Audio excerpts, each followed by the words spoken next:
मुझे लग रहा है कि देखिए नंबर्स तो बहुत अच्छे लग रहे हैं सुनने के लिए, क्योंकि 18% की आरओई ऐसे हार्ड मैन्युफैक्चरिंग बिजनेस में अगर आता है तो डेफिनेटली शेयर होल्डर्स के लिए अच्छी बात है। जैसे सभी को पता है कि आरओई एक ऐसा पैरामीटर है जो शेयर होल्डर्स के लिए बहुत इंपॉर्टेंट होता है रिटर्न्स इवैल्यूएट करने के लिए। तो डेफिनेटली मैनेजमेंट का जो पॉजिटिव स्टांस है वो डेफिनेटली पॉजिटिव है, मार्केट्स को भी पसंद आएगा। बट आई थिंक सबसे बड़ी बात अजय इस स्टॉक में ये है कि एग्जीक्यूशन कितना स्विफ्टली होता है।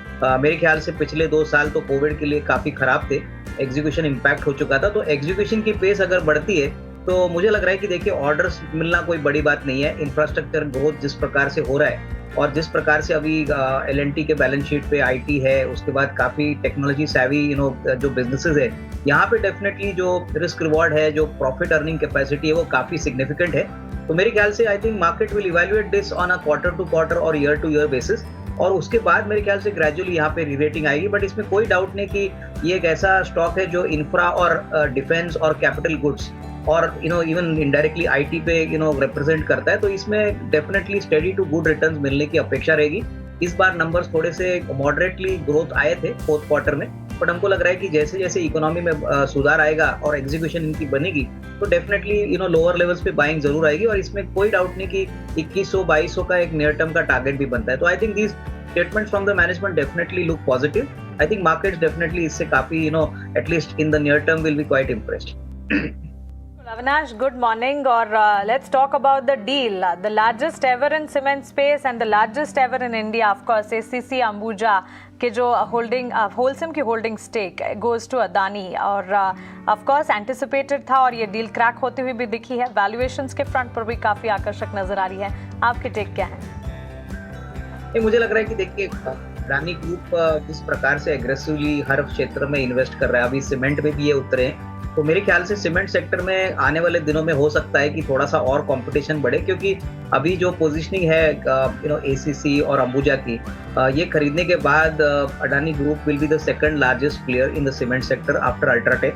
तो कैपेसिटी वाइज तो उन्होंने बहुत अच्छा एक्विजिशन किया है। आई थिंक डेफिनेटली काफी सिनर्जीज होंगी दोनों कंपनीज में।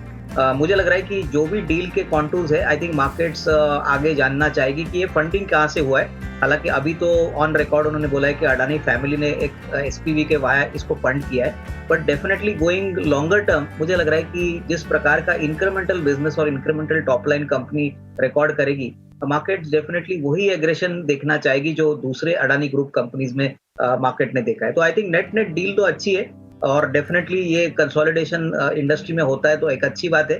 बट डेफिनेटली नंबर्स को और स्टॉक को इम्प्रूव होने के लिए शायद थोड़ा सा समय लगे, क्योंकि नॉर्मली क्या होता है कि सेल ऑन न्यूज का मामला होता है। तो आज हमको देखना पड़ेगा कि स्टॉक किस प्रकार से रिएक्ट करता है। Definitely I think medium to long term में ये डील इनके लिए काफी ईपीएस एक्रेटिव है। अविनाश, दूसरा डी मार्ट आपसे डिस्कस करना चाहूँगा। ओवर द वीकेंड नंबर्स आए, ये करीब 5000 वाला स्टॉक 4500 वाला 3200 पे आ गया है। मार्जिन एक्सपेंशन था मामूली, लेकिन कंपनी अच्छे हाल में है, बट वैल्यूएशन बड़े स्ट्रेच्ड इसके बाजार मानता है हमेशा, थोड़ा सा कंप्रेशन देखा है। Any thought there? I think Ajay आपने सही कहा कि देखिए नंबर्स तो ठीक ठाक आ गए हैं, लेकिन जिस प्रकार का वैल्यूएशन स्टॉक डिमांड कर रहा है, उस प्रकार का ग्रोथ दिखाई नहीं दिया है। और मुझे लग रहा है कि ये बात मार्केट्स को डेफिनेटली अच्छी नहीं लगेगी। ऑलरेडी मार्केट में ये स्टॉक थोड़ा सा ऊपरी लेवल से पिट चुका है, और ऐसे नंबर्स अगर कंपनी रिपोर्ट करती है तो 100 का जो पी मल्टीपल है उसको सस्टेन करना अजय बहुत डिफिकल्ट होगा। नॉर्मली बड़े पी कंपनीज में सबसे बड़ा जो ट्रिगर पॉइंट होता है वो अर्निंग्स ग्रोथ होती है। अगर अर्निंग्स ग्रोथ में थोड़ा बहुत भी स्लो डाउन आता है तो मार्केट्स को ये बात पसंद नहीं आती। तो मुझे लग रहा है कि मार्केट में डेफिनेटली चिंता है कि अर्निंग्स ग्रोथ ढीली होनी नहीं चाहिए, और मैनेजमेंट की जो कमेंट्री है प्लस जो आगे का जो रोड मैप है वो मेरे ख्याल से मार्केट्स क्लोजली वॉच करेगा। तो आई वुड प्रिफर कि थोड़ा सा और स्टॉक को करेक्शन होने दीजिए। अगर किसी को खरीदना भी है तो मेरे ख्याल से इस लेवल पे भी मुझे लग रहा है कि शायद अर्निंग्स ग्रोथ इतनी स्ट्रांग ना होने के कारण स्टॉक में इमीडिएट नियर टर्म में कोई बड़ी बढ़त आएगी ऐसा लग नहीं रहा है। अभी जो मार्केट में थोड़ा बहुत सपोर्ट आ गया है, होपफुली आई थिंक मुझे लग रहा है कि 14,000 तो एक्सट्रीम पॉइंट है। मुझे लग रहा है कि आई वुड बी कंफर्टेबल कि इंडेक्स 15,000 तक आए, और उसके बाद इन्वेस्टर्स को, जैसे आपने कहा कि क्वालिटी स्टॉक्स और क्वालिटी बिजनेसेस में अभी थोड़ा सा निवेश जरूर करें। सबसे बड़ी बात अर्निंग ग्रोथ अच्छी क्वालिटी की आ रही है, बैलेंस शीट्स कॉर्पोरेट सेक्टर की और स्ट्रांग हो रही है और मुझे लग रहा है कि क्लियरली ये रशिया यूक्रेन का वॉर जब खत्म होगा तभी बहुत हद तक ये इन्फ्लेशन का जो इम्पैक्ट भी है मार्केट्स के ऊपर वो भी निकल जाएगा। तो मेरे ख्याल से I think it's a matter of time, जैसे जैसे हेडविंड्स क्लियर होंगे और उसके बाद अर्निंग्स टेलविंड शुरू हो जाएगी तो मेरे ख्याल से डेफिनेटली इंडियन मार्केट्स को बाउंस बैक होने में टाइम नहीं लगेगा। तो इवन करंट लेवल्स पे अगर किसी को खरीदना है तो जैसे सारे अदर एक्सपर्ट्स ने कहा है कि ऑटो एक ऐसा सेक्टर है जहाँ पे ग्रीन शूट्स दिख रहे हैं, ऑटो कंपोनेंट्स है, एक्सपोर्ट ओरिएंटेड कंपनीज है, कैपिटल गुड्स है, तो ये काफी अच्छा बास्केट अभी मार्केट प्रोवाइड कर रहा है। थोड़ा सा इंतजार और थोड़ा सा पेशेंस इन्वेस्टर्स को फॉलो करना चाहिए और क्वालिटी बिजनेसेस में पैसा लगाए। मुझे लग रहा है कि रिस्क रिवॉर्ड डेफिनेटली आने वाले 1-2 क्वार्टर्स के बाद अच्छा रहना चाहिए। प्रियंका, मुझे लग रहा है कि कमोडिटी साइकिल में अभी इन्वेस्टर्स को काफी कॉशियस होना चाहिए क्योंकि हमने देखा है कि ऑल अक्रॉस सेलिंग हो चुकी है, अगर वो फेरस हो, नॉन फेरस मेटल हो, और मुझे लग रहा है कि कहीं ना कहीं मार्केट्स को थोड़ी चिंता है कि इंक्रीमेंटल जो प्राइस इंक्रीज है ग्लोबल मार्केट्स में, स्पेशली एल्यूमिनियम को लेके, जिंक, लेड को लेके, यहाँ पे हो सकता है कि थोड़ा वीकनेस आपको देखने को मिले।